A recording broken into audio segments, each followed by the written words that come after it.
ప్రభునాన మీ అందరికీ శలం. ప్రియ సహోదరి సోదరులారా, పరిశుద్ధ గ్రంథంలో మనం చూసినట్లయితే 1వ రాజుల గ్రంథం 3వ అధ్యాయము 6వ వచనం నుండి 13వ వచనం వరకు మనం చదివినట్లయితే, సొలొమోను ఇలాగు మనవి చేసెను, నీ దాసుడును నా తండ్రి అయిన దావీదు నీ దృష్టికి అనుకూలముగా సత్యమును నీతిని అనుసరించి యథార్థమైన మనసు గలవాడే ప్రవర్తించెను గనుక నీవు అతని ఎడల పరిపూర్ణ కటాక్షం అగుపరిచి ఈ దినమున నున్నట్లుగా అతని సింహాసనం మీద అతని కుమారుని కూర్చుండబెట్టి అతని యందు మహాకృపను చూపి ఉన్నావు. నా దేవా యెహోవా, నీవు నా తండ్రి అయిన దావీదునకు బదులుగా నీ దాసుడునైన నన్ను రాజుగా నియమించి ఉన్నావు.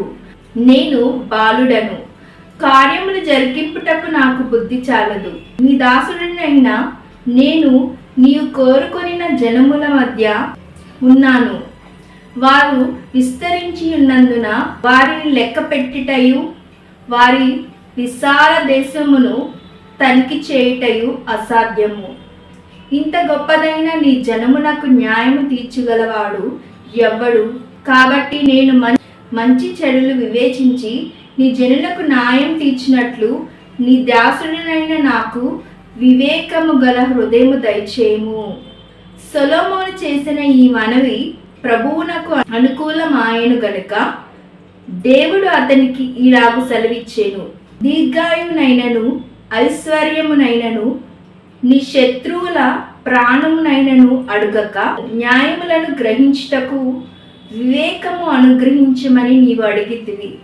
నీవు ఈలాగున అడిగినందున నీ మనవి ఆలకించుచున్నాను. బుద్ధి వివేకము గల హృదయము నీకు ఇచ్చుచున్నాను. పూర్వీకులలో నీ వంటివాడు ఒక్కడునూ లేడు, ఇక మీదట నీ వంటి వాడొక్కడునూ ఉండడు. మరియు నీవు ఐశ్వర్యమును ఘనతను ఇమ్మని అడగకపోయినను నేను వాటిని కూడా నీకు ఇచ్చుచున్నాను. అందువలన నీ దినములన్నిటను రాజులలో నీ వంటి వాడొక్కడైనను నుండడు. సహోదరి సోదరా, సొలొమోను మహారాజు ఇక్కడ ఒక శ్రేష్టమైన ప్రార్థన చేశాడు. ఏమని ప్రార్థన చేశాడంటే, నా తండ్రి అయిన దావీదు నీ దృష్టికి నీతిగా యథార్థంగా సత్యమును అనుసరించి ప్రవర్తించాడు. నువ్వు అతని ఎల్లా పరిపూర్ణ కటాక్షము చూపించావు. నా తండ్రి సింహాసనం మీద నన్ను కూర్చుండబెట్టడానికి నువ్వు మహాకృపను చూపావు. నువ్వు నా తండ్రి అయిన దావీదుకు బదులుగా నన్ను రాజుగా నియమించావు. నువ్వు ఎంత గొప్ప ప్రేమను కృపను నా పట్ల కుమ్మరించావయ్యా అని దేవునికి మొరపెడుతున్నాడు. మొరపెట్టి సొలొమోను మహారాజు ఏమంటున్నాడంటే, ఈ ప్రజలకు న్యాయాన్ని తీర్చడానికి, ఈ ప్రజలను సంరక్షించడానికి, ఈ ప్రజలకి ఉన్న ప్రతి ఒక్క పరిస్థితులను, ఈ ప్రజలకు కావాల్సిన ప్రతిదీ నేను అందించాలంటే నాకు బుద్ధి చాలదయ్యా. వివేకము గల హృదయాన్ని నాకు దయచేయి. మంచి చెడులను గ్రహించి ఈ ప్రజలకు న్యాయం తీర్చడం కొరకు వివేకము గల హృదయాన్ని నాకు దయచేయమని సొలొమోను మహారాజు ఉన్నతమైన ప్రార్థన చేశాడు. ప్రియ సహోదరి సోదరా, చాలా మంది అనేక మంది ప్రార్థన చేస్తాం. మన అవసరతల కోసం ప్రార్థన చేస్తాం. అనేక మంది మనకి కావలసిన వస్తువుల కోసం ప్రార్థన చేస్తాం, అవసరతల కోసం ప్రార్థన చేస్తాం, స్వస్థతల కోసం ప్రార్థన చేస్తాం. అనేకమైన మనకి కావాల్సిన వాటి కొరకు మనం ప్రార్థన చేస్తాం. కానీ ఇక్కడ సొలొమోను మహారాజు ప్రజల క్షేమం కొరకు, ప్రజలు భద్రంగా జీవించడం కొరకు, ప్రజలకు న్యాయం జరగడం కొరకు, ప్రజలు సంతోషంగా జీవించడం కొరకు, వారికి మంచిగా అన్ని అతను అందించాలని నాకు వివేకము గల హృదయాన్ని దయచేయమని సొలొమోను మహారాజు అడుగుతున్నాడు. ప్రియ సహోదరి సోదరు, ఎంత గొప్ప మనసు సొలొమోను మహారాజు కలిగి ఉన్నాడు. ఇటువంటి మంచి మనసు మనం కూడా కలిగి ఉండాలి. ప్రియ సహోదరి సోదరా, సొలొమోను మహారాజులో ఆస్తులు, అంతస్తులు, పేరు ప్రఖ్యాతలు, ఉన్నతమైన స్థితి, డబ్బు, హోదా, అందం ఇవేం అడగలేదండి. వివేకము గల హృదయాన్ని అడిగాడు. ప్రియ సహోదరి సోదరా, ఎంత శ్రేష్టమైన ఉన్నతమైన అద్భుతమైన ప్రార్థన సొలొమోను మహారాజు చేశాడండి. దేవుడు అతనితో మాట్లాడిన మాటలు మనం చూసినట్లయితే, సొలొమోను చేసిన ఈ మనవి ప్రభువుకి అనుకూలమైన, అంటే దేవుడి చిత్తమైన ప్రార్థన చేశాడు. ప్రియ సహోదరి సోదరులారా, దేవుడు వాక్యం ద్వారా మనతో మాట్లాడతాడు. మనకి ఇష్టమైన ప్రార్థన కాదండి, సొలొమోను మహారాజు వలె దేవుని చిత్తమైన ప్రార్థన మనం చేసేవారుగా ఉండాలి. దేవునికి సొలొమోను చేసిన ప్రార్థన అనుకూలంగా ఉంది, అంటే దేవుడు జవాబు ఇచ్చేదిగా దేవుడి చిత్తమైన ప్రార్థన సొలొమోను మహారాజు చేశాడు. చూసినట్లయితే దేవుడు అంటున్నాడు, దీర్ఘాయునైనను ఐశ్వర్యమునైనను నీ శత్రువుల ప్రాణంనైనను నువ్వు అడగలేదు, న్యాయం తీర్చడం ప్రజలకు వివేకము అనుగ్రహించమని నువ్వు అడిగావని దేవుడు తెలియజేశాడు. నీవు ఇలాగా అడిగినందుకు నీ మనవి ఆలకించుచున్నాను. సొలొమోను నిస్వార్థం లేని ప్రార్థన చేశాడు. అనేక ప్రజల సంరక్షణ కొరకు, వారు కాపాడబడటం కొరకు, వారి అవసరతలు తీర్చబడటం కొరకు, వారి సంతోషం కొరకు, వారికి ఎప్పుడు న్యాయం తీర్చాలని వివేకం గల హృదయాన్ని సొలొమోను అడిగినప్పుడు దేవుడు సొలొమోను ప్రార్థన ఆలకించి అంగీకరించి సొలొమోనుకి జవాబును అనుగ్రహించాడు. సొలొమోను అడగకపోయినా సొలొమోను దేవుడు దీర్ఘాయుష్వంతుడిగా చేశాడు. ఐశ్వర్యమును ఘనతను సొలొమోనుకు అనుగ్రహించాడు దేవుడు. సొలొమోను అడగలేదండి ఐశ్వర్యమును ఘనతను, జ్ఞానం వివేకము గల హృదయంతో పాటు ఐశ్వర్యమును ఘనతను కూడా దేవుడు అనుగ్రహించాడు. దీర్ఘాయుష్ను కూడా సొలొమోనుకు దేవుడు దయచేశాడు. ప్రియ సహోదరి సోదరా, సొలొమోను పట్ల దేవుడు ఎంతో కృపను చూపించాడు. అతను అడిగింది ఒకటి, కానీ దేవుడు ఇచ్చింది అనేకమైనవి. ప్రియ సహోదరి సోదరా, మనం ప్రార్థించే మన హృదయాన్ని దేవుడు చూస్తాడు. ఒక భక్తుడు మనకి ఏవైతే అవసరాలు ఉన్నాయో మనం అడగక ముందే దేవుడు గ్రహించి మనకు అనుగ్రహిస్తారని ఈ వచనం ద్వారా మనం తెలుసుకుంటాం. బుద్ధి వివేకము గల హృదయాన్ని దేవుడు సొలొమోనుకు అనుగ్రహించాడు. ఏమంటున్నాడండి, పూర్వీకులలో నీ వంటివాడు లేడు, ఇక మీదటి నీ వంటివాడు ఉండడని దేవుడు సొలొమోనుకి తెలియజేసి బుద్ధి వివేకము గల హృదయాన్ని, ఐశ్వర్యాన్ని, ఘనతను, దీర్ఘాయువును ఇవన్నిటిని దేవుడు ఆయన కృప ద్వారా సొలొమోనుకు అనుగ్రహించాడు. ప్రియ సహోదరి సోదరా, దేవుడు ఈరోజు వాక్యం ద్వారా మనతో మాట్లాడుతున్నాడు. మనము కూడా సొలొమోను వలె బుద్ధి వివేకము గల హృదయం కొరకు మొరపెట్టేవారుగా ఉండాలి. ప్రియ సహోదరి సోదరా, ఈ లోక సంబంధమైన జ్ఞానము ఈ లోకంలో జీవించటం వరకే మనకు ఉపయోగపడుతుంది. పుస్తకాల ద్వారా, మనుషులు చెప్పే మాటల ద్వారా వచ్చే జ్ఞానము ఈ లోకంలో మనం ఉన్నంతకాలమే మనకి కొన్ని పరిస్థితుల్లో ఉపయోగపడుతుంది. కానీ దేవుని వాక్యాన్ని ధ్యానించి, దేవుని కృప ద్వారా దేవుని వాక్యాన్ని ధ్యానించి దేవునికి మొరపెట్టి మనం పొందుకునే జ్ఞానము అది ఆత్మ సంబంధమైన జ్ఞానము. ప్రియ సహోదరి సోదరా, ఆత్మ సంబంధమైన జ్ఞానం మనం పొందుకున్నప్పుడే మనం దేవుని బిడ్డలుగా జీవించగలుగుతాం.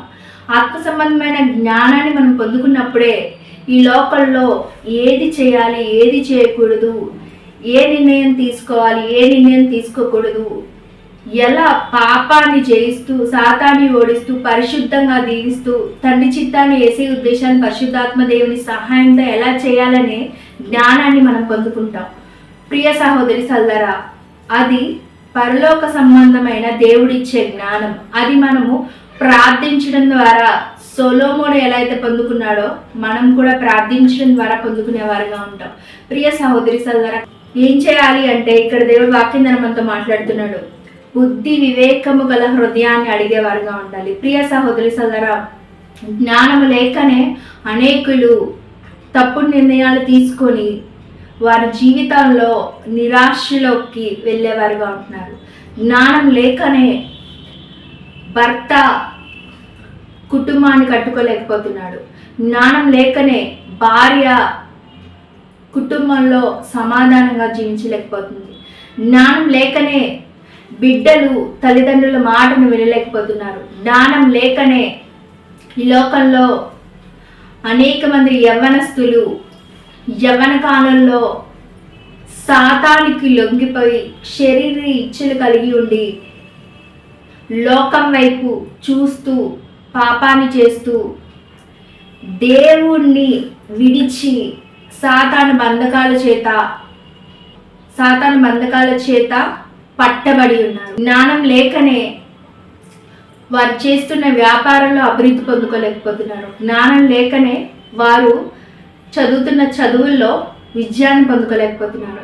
జ్ఞానం లేకనే వారి జీవితంలో వారు కోరుకున్నవి, వారు ఆశించినవి, వారు ఎదురు చూసేవి పొందుకోలేకపోతున్నారు. ప్రియ సహోదరి సోదరులారా, బుద్ధి వివేకము గల హృదయాన్ని సొలొమోను అడిగినట్టు మనం అడగాలి. ఈ లోకంలో ఉండే పుస్తకాల ద్వారా, మనుషులు చెప్పే మాటల ద్వారా మనం పొందుకునే జ్ఞానము తాత్కాలంగా కొన్ని అవసరాలు మనకు తీర్చగలవు, కానీ అవి మనల్ని పరలోక రాజ్యానికి చేర్చలేవు. ఆ జ్ఞానం మనల్ని పరలోక రాజ్యానికి చేర్చలేదు. ఈ పరిశుద్ధ గ్రంథంలో దేవుడు మన కోసం రాసిన ఈ మాటలు మనకి జ్ఞానాన్ని ఇస్తాయి. బుద్ధి వివేకము గల హృదయాన్ని మనకు అనుగ్రహిస్తాయి.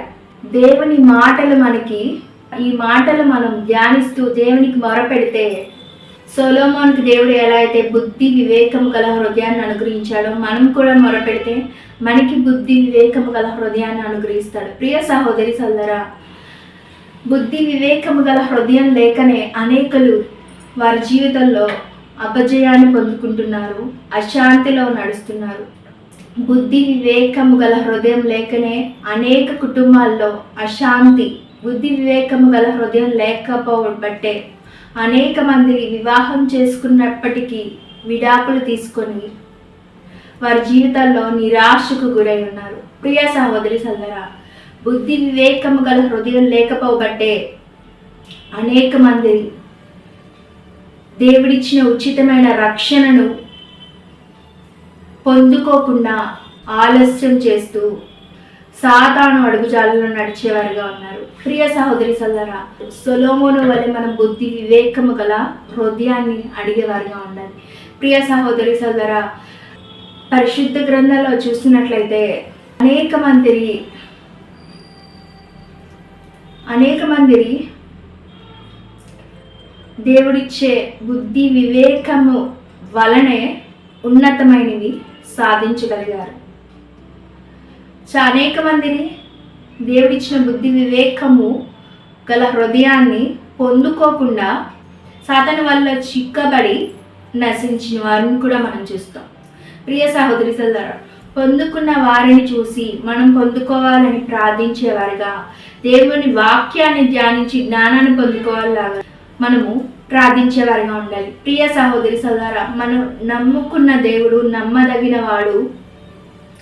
ఆయన జ్ఞానాన్ని మనకు అనుగ్రహించి మనలను ఆయన ఆత్మతో నడిపించే సమర్థుడు కనుక ఆయన జ్ఞానాన్ని పొందుకొని ఆయన జ్ఞానముతోనే ఈ లోకంలో మనం జీవించేవారుగా, సొలొమోను ఎలా అయితే బుద్ధి వివేకము గల హృదయాన్ని పొందుకున్నాడో, మనం కూడా దేవుడికి మొరపెట్టి బుద్ధి వివేకము గల హృదయాన్ని పొందుకునే వారిగా ఉండాలని దేవుడు వాక్యం ద్వారా మనతో మాట్లాడతాడు. ప్రియ సహోదరి సోదరా, అనేక నిర్ణయాలు ఈ రోజుల్లో అనేక మంది తీసుకుంటూ ఉంటారు. వివాహ విషయంలో, వ్యాపార విషయంలో, సేవ విషయంలో, అనేక విషయాల్లో బుద్ధి వివేకము గల హృదయం లేకుండానే వారి జ్ఞానంతో నిర్ణయాలు తీసుకుంటున్నారు. కాబట్టి వారు తీసుకున్న నిర్ణయాలను బట్టి నిరాశలోకి వెళ్ళి, నిస్పృహలోకి వెళ్ళి కృంగిపోయేవారుగా ఉంటున్నారు. ప్రియ సహోదరి సోదరా, దేవుడి జ్ఞానముతో మనము దేవుని ఆత్మతో ఆయన జ్ఞానాన్ని పొందుకొని మనము నడిచేవారుగా ఉండాలి. అప్పుడే ఈ లోకంలో మనము తండ్రి చిత్తాన్ని వేసే ఉద్దేశాన్ని పరిశుద్ధాత్మ దేవుని సహాయంతో చేసేవారుగా ఉంటామని దేవుడు ఈరోజు వాక్యం ద్వారా మనతో మాట్లాడుతాడు. ప్రాణంటే ఉపదేశాన్ని ముగించుకుంది. పరిశుద్ధమైన తండ్రి, వందనాలు, కృతజ్ఞతాస్తుతులు తండ్రి నాయన. అయ్యా నాయన తండ్రి, ఈరోజు వాక్యం నన్ను మాతో మాట్లాడినందుకు కృతజ్ఞతాస్తుతులు తండ్రి నాయన. అయ్యా సొలొమోను మహారాజు వలె నాయన తండ్రి అయ్యా నిస్వార్థం లేని ప్రార్థన చేసే కృపను మాకు అనుగ్రహించండి తండ్రి.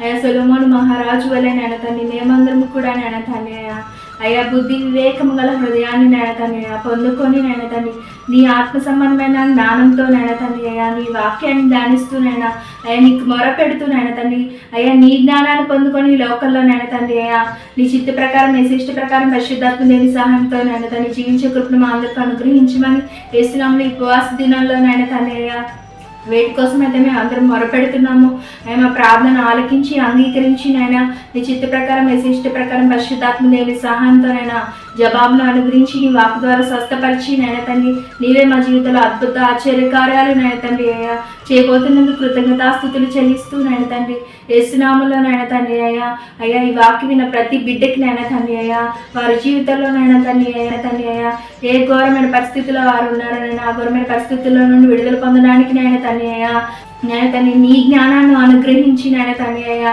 బుద్ధి వివేకము గల హృదయాన్ని నాయన తండ్రి వారికి అనుగ్రహించి నాయన తండ్రి అయ్యా అయ్యా వారు కలిగిన ఘోరమైన పరిస్థితుల్లో నుండి సంపూర్ణమైన విడుదల అనుగ్రహించమని యేసునామములో ఇచ్చి నీ ప్రేమ బంగారు పాదాలకి నీ కృప ద్వారా సమర్పిస్తూ అడుగు వేడుకను పొంది ఉన్నాం తండ్రి ఆమేన్. ప్రభునామమున మీ అందరికీ